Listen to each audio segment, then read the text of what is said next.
ইরানের ভূমিতে বারুদের আগুন জ্বালাতে এসে আমেরিকা যুক্তরাষ্ট্র নিজেই এখন সেই আগুনে জ্বলছে। বলে রাখি, দ্বিতীয়বারের মতন আবারও আক্রমণ চালায় ইরানে। আর শান্তি চুক্তির 10 দিনের মাথায় আমেরিকা যুক্তরাষ্ট্র নিজের দাদাগিরি দেখাতে আবারও দাবড়তর হামলা চালায় ইরানের উপর। বলে রাখি, শুরুতেই আমেরিকা যুক্তরাষ্ট্র সুরক্ষা বলয় নিয়ে সিঙ্গাপুরের একটি জাহাজ ও পানামার একটি জাহাজ হরমুজটি পারাপার হতে যাচ্ছিল। আর এখানে ইরান আগে থেকে জানিয়ে এসেছিল যে হরমুজটি পারাপার হতে গেলে তাদের অবশ্যই পারমিশন লাগবে। এক্ষেত্রে সিঙ্গাপুরের জাহাজটি কোনো পারমিশন নেয়নি, যার কারণে ইরান এতে ভালো চোখে নেয়নি এবং তাদের কথা অনুযায়ী কোনো সিঙ্গেল না দিয়ে, মানে আক্রমণ করছে তার সংকেত না দিয়েই সিঙ্গাপুরের জাহাজে ড্রোন ও ব্যালিস্টিক মিসাইল আক্রমণ করে। এক্ষেত্রে আমেরিকার পক্ষ থেকে জানানো হয়েছে 2টা ড্রোন আটকাতে পেরেছে মার্কিন যুক্তরাষ্ট্র, অত উন্নতি প্রযুক্তি হওয়া সত্ত্বেও, আর একটি লেগে যায়, যার কারণে ওই সিঙ্গাপুরের জাহাজটি পুরো ধ্বংস হয়ে যায়। এটাকে আমেরিকা যুক্তরাষ্ট্র যে সুপার পাওয়ার সেটাকে চুনৌতি হিসাবে দেখে এবং ইরানের পরপর 10টি জায়গায়, বিশেষ করে কেশব বন্দর, সেরেক বন্দর ও বন্দর সংলগ্ন শহরে হামলা চালায়। এতে ইরানে বহুত ক্ষয়ক্ষতি হয়, কিন্তু ইরান যে পারস্যদের রক্ত বইছে তাদের শরীরে, সেটা প্রমাণ করার জন্য মিডিল ইস্টে পরপর 3টে দেশে, যেখানে আমেরিকার সৈন্যঘাঁটি রয়েছে, ইরাক, বাহরাইন আর কুয়েতে দাবড়তোড় হামলা চালায়। বিশেষ করে বাহরাইন আর কুয়েতে, যেখানে শোনা যাচ্ছে যে সেই সৈন্যঘাঁটি পুরো নিচ্ছিন্ন হয়ে গেছে, মার্কিন সৈন্যঘাঁটি। এক্ষেত্রে ট্রাম্পের চোখ তো উপরে উঠে যাবে যখন শুনবে ইরানের আক্রমণে এইভাবে হয়েছে।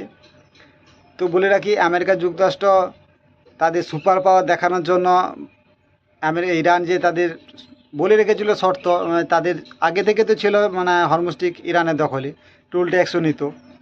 তো এই ক্ষেত্রে নিজের সুপার পাওয়ার বোঝানোর জন্য এই চুক্তি, এই যে শান্তি চুক্তি করেছিল আমেরিকা যুক্তরাষ্ট্র, যে ইরানের কাছে অনুরোধ করে সেটাকে ভেঙে দিল নিজের সুপার পাওয়ার বোঝানোর জন্য। যার কারণে আবার মিডিল ইস্টে যুদ্ধের বারুদ ছড়িয়ে পড়েছে, পাল্টাপাল্টি আক্রমণ চালু হয়ে গেছে। এক্ষেত্রে ইসরায়েলের সঙ্গে আমেরিকার যে সম্পর্কে ফাটল দেখা দিয়েছিল এই চুক্তির কারণে, সেটা আবার ঠিক হয়ে গেল। ইসরায়েল আর আমেরিকা এখন যৌথভাবে আর কোনো সময় ইরানের পর আক্রমণ চালাতে পারে। আর বলে রাখি, এই আক্রমণের পর ইরান জানিয়েছে যে তারা পরমাণু কর্মসূচি চালিয়ে যাবে আগের মতন, আর কোনো নিষেধাজ্ঞা আমেরিকার মানবে না। আর যে তাদের স্যাংশন যত চাপাবে চাকাপাক, এতে ইরান কোনো পরোয়া করে না। এটা তাদের আগের বিদেশমন্ত্রী মোস্তফা, এই যে বিদেশমন্ত্রী, তিনিও জানিয়েছেন।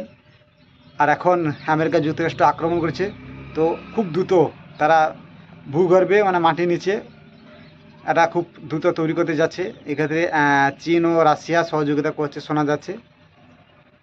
আর যদি পরমাণু অস্ত্র তৈরি হয়েছে, তাহলে ইসরায়েলের অস্তিত্ব নিয়ে প্রশ্ন থাকবে।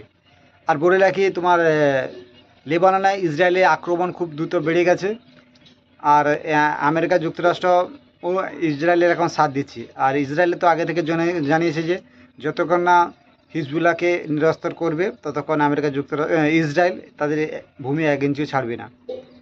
অন্যদিকে ইরানের ক্ষেত্রে একটা বিপদ বেড়ে গেল, কারণ ইরানের যদি লাগাতার এরকম আক্রমণ চলে, মানে একটা বাইরের দেশ হরমুজটি দখল করে দেয়, তাহলে ব্যবসা বাণিজ্য অনেক ক্ষতি হয় এবং তাদের কি বলবো, আর এই আক্রমণের ফলে তাদের যে মানে কেশববন্দী যে ড্রোন কারখানা ছিল প্রায় ধ্বংসের মুখে। সেটা আমেরিকা যুক্তরাষ্ট্রের রাষ্ট্রপতি আগেই জানিয়েছিল যে এই আক্রমণে ইরান এক হাত কেটে গেছে।